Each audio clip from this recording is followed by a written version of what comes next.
Right, trending topics it is. Indeed. Let's get into them. Right, let's take a look. First up,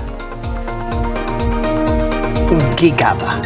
And this, of course, the one, the only Malusi Gigaba, the former Minister of Public Enterprises. And this turns, of course, on the second volume of the Zondo Commission report, which was handed over to President Cyril Ramaphosa yesterday.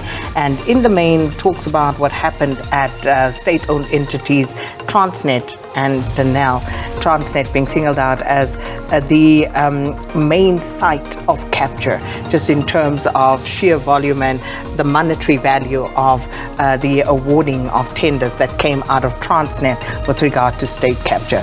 So the role of Malusi Gigaba in the appointments of people like Brian Molefe, like Siyabonga Gama, Anoj Singh, remember they were Transnet, they were then seconded to Eskom, all of that outlined, and of course the role that he played coming starkly into focus. All right, so a couple of the comments, just looking at what's being said here on social media. So Acting Chief Justice Raymond Zondo recommends Malusi Gigaba be investigated further.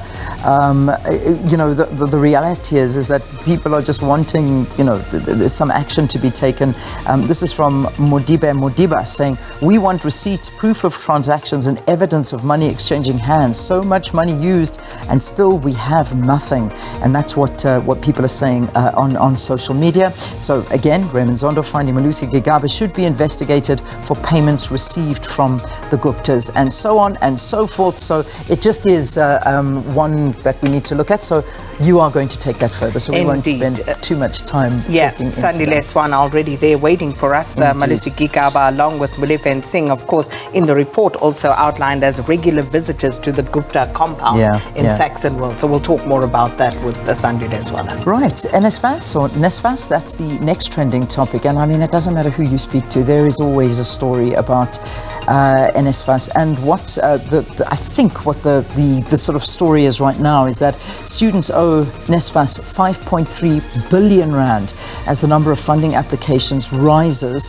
This was revealed by the Higher Education Minister, Bladen Zamande. He was talking yesterday about, just issues about higher education, and that's the one thing to come out. And the reality is that people are still desperate to try and get it's a grant, to get in, to study, a loan, and then, the problem is that firstly getting the money, and then it's paying it back, then it's a vicious circle. It really is. It's just, I don't know, it really isn't. But here's one tweet from the great Zulu saying, "Zuma's administration gave you Nsfas grants after Mbeki introduced Nsfas as a loan to repay.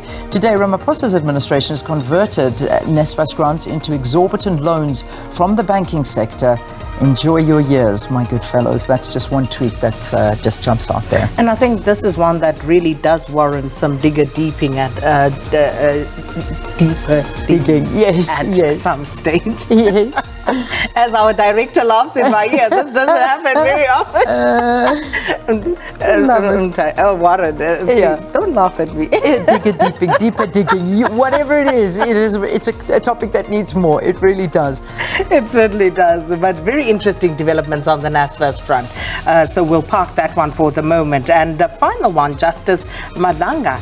And this, of course, Weseli Madlanga, the Justice of the Constitutional Court. He was the first of 4 interviewees for the position of Chief Justice. And I must say, I watched quite a bit of this yesterday, listened to quite a bit of it.